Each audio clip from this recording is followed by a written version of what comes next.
నేను ఒక్క మాట మీ ద్వారా అడగదలుచుకున్నాను అధ్యక్ష, ఈ రాష్ట్రంలో జరుగుతున్న ఇసుక దోపిడీలో వాళ్ళ పాత్ర లేదా?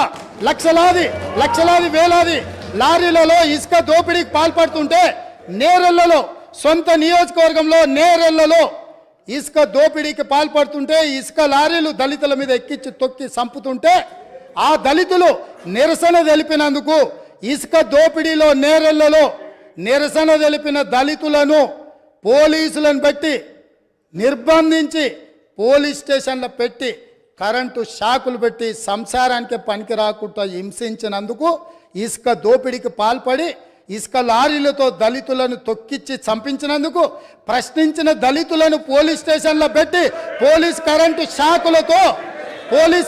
షాకులతో కొట్టి సంసార జీవితానికి పనికి రాకుండా చేస్తే తెలంగాణ రాష్ట్రం ఇచ్చిన లోక్సభ స్పీకర్గా మీరా కుమారి గారిని మా మిత్రుడు పొన్నం ప్రభాకర్ గారు ఆ దళితులను పరామర్శించడానికి తను చట్టం చేసి బిల్లు పాస్ చేసి తెలంగాణ రాష్ట్రం ఇచ్చిన మీరా కుమారి గారు ఆ కుటుంబాలను పరామర్శించడానికి వస్తే పోలీసులను పెట్టి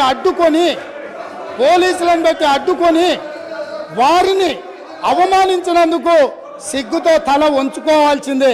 అదేవిధంగా అధ్యక్ష, ఈ రాష్ట్రంలో రైతు రాజ్యం అని చెప్పిన ఈ ప్రభుత్వం నిజంగానే రైతు రాజ్యం అయితే ఖమ్మంలో గిట్టుబాటు ధర కోసం నిరసన తెలిపినందుకు ఖమ్మంలో రైతులను అరెస్టు చేసి కోర్టుకు తీసుకుపోయేటప్పుడు అంతర్జాతీయ తీవ్రవాదులక నేరగాళ్ళక బేడీలు వేసి నడిపించిన చరిత్ర కనీసం ఆ తల్లిదండ్రులు జైల్లో ఉంటే చంటి పిల్లల్ని సంకలో పెట్టుకొని ఒక ఆడబిడ్డ తన భర్తను కలవడానికి వస్తే పోలీసులు అడ్డుకున్నారు. ఇవాళ గిట్టుబాటు ధర అడిగిన రైతులను బేడీలేసినందుకు సిగ్గుతో తల వంచుకోవాలి ప్రభుత్వం అని చెప్పి, ఆనాటి ప్రభుత్వం అని చెప్పి నేను ఈరోజు చెప్పదలుచుకున్నా అధ్యక్ష. అదేవిధంగా అధ్యక్ష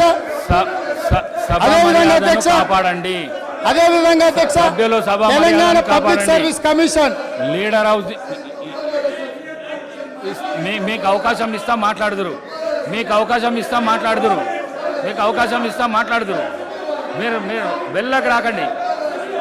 మీరు వెళ్ళకు రాకండి.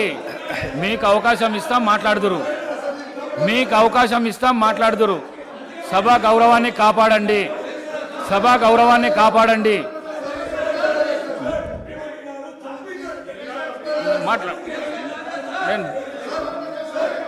అధ్యక్ష, చాలా రోజులు చర్చలు ఉన్నాయి. సభ ఈ రోజుతోనే అధ్యక్ష, ఈ సభ మీ అనుమతితో మీ సీట్లలో మీరు గౌరవ సభ్యులు మీ సీట్లలో మీరు పోతే మీకు అవకాశాన్ని కలిగిస్తా నేను. అధ్యక్ష, ఈ సభను మీ అనుమతితో ఇంకా కొంతకాలం చర్చలు కొనసాగిద్దాము. అప్పుడు వాళ్ళు ఏమేం కావాలనో, ఏమేమి అడగదలుచుకున్నారో, ఏమేమి చెప్పదలుచుకున్నారో విందాము.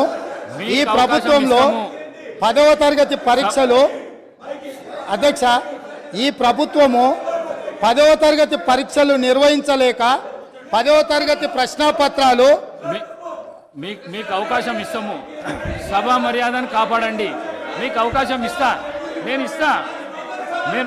మీ సీట్లలో మీరు వండి గౌరవ సభ్యులు మీ సీట్ ఇస్తా. స్పీకర్ సార్ ముఖ్యమంత్రి గారు స్పీకర్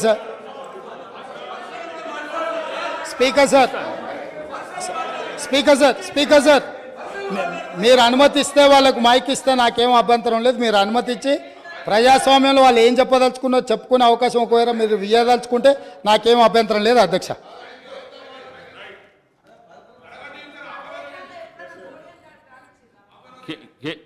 శ్రీ కేటీ రామారావు గారు. స్పీకర్ సార్, నేను నిజంగానే సిగ్గుపడుతున్నా సార్. ఎందుకంటే పంట బీమాకు రైతు బీమాకు తేడా తెలియని వ్యక్తి ముఖ్యమంత్రిగా ఉన్నందుకు నేను నిజంగానే సిగ్గుపడుతున్నాను సార్.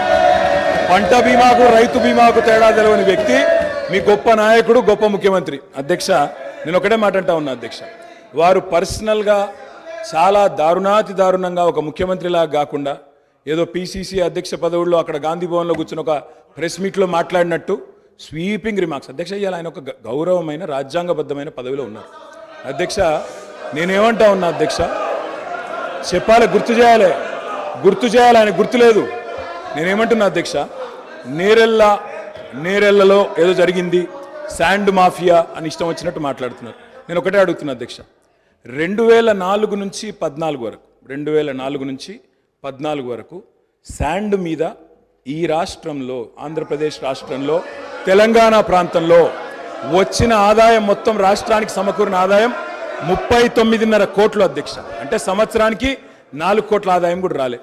అదే 2014 నుంచి 2023 వరకు అధ్యక్ష, ఈ రాష్ట్రానికి శాండ్ మీద వచ్చిన ఆదాయం 5,000 కోట్ల పైచిలకు అధ్యక్ష. 4 కోట్లు కూడా ఆదాయం లేని నాడు శాండ్ మాఫియా అవ్వలేదు సార్. కాంగ్రెస్ పార్టీదా? కాంగ్రెస్ పార్టీల జేబులు, నాయకుల జేబులు నిండినాయా? ఎవరి జేబులు నిండినాయండి? ఆనాడు శాండ్ ఆదాయం ఎక్కడ పోయింది అధ్యక్ష? ఇంకోటి, నేరెళ్లలో ఎవరో తొక్కిచ్చారు, ఎక్కిచ్చారు అధ్యక్ష. ఇదే పాత చింతకాయ పచ్చడి లాంటి మాటలు స్వయంగా ఈ రోజు కాదు అధ్యక్ష, వాళ్ళు ప్రతిపక్షంలో ఉన్నప్పుడు కూడా చెప్పినారు. ఇది 2018కి ముందు చెప్పినరు, తర్వాత చెప్పినరు.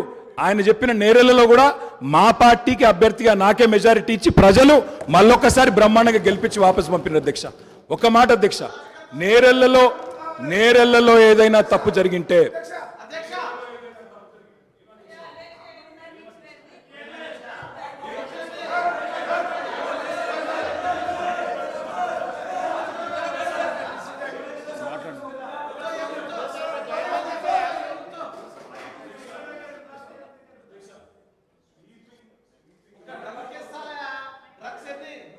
స్వీపింగ్ రిమార్క్స్, నోటికి ఎంత వస్తే అంత మాట్లాడడం. నేను ఒకటే మాట అంటున్నా అధ్యక్ష, ఇవాళ అధికారం వాళ్ళ చేతుల్లో ఉంది. ఏ విచారణ చేసుకుంటారో చేసుకోమనండి, మాకు అభ్యంతరం లేదు. కానీ ఇష్టం వచ్చినట్టు స్వీపింగ్ జనరలైజేషన్లు చేసుకోవడం, నోటికొచ్చినట్టు మాట్లాడడం, ఇది ఒక ముఖ్యమంత్రి పదవి స్థాయిలో ఉండే వ్యక్తికి తగదు. పంట బీమాకు, రైతు బీమాకు తేడా తెలియని వ్యక్తి అక్కడ కూర్చోవడం నిజంగా ఈ రాష్ట్ర ప్రజలు సిగ్గుతో తలదించుకుంటున్నారు.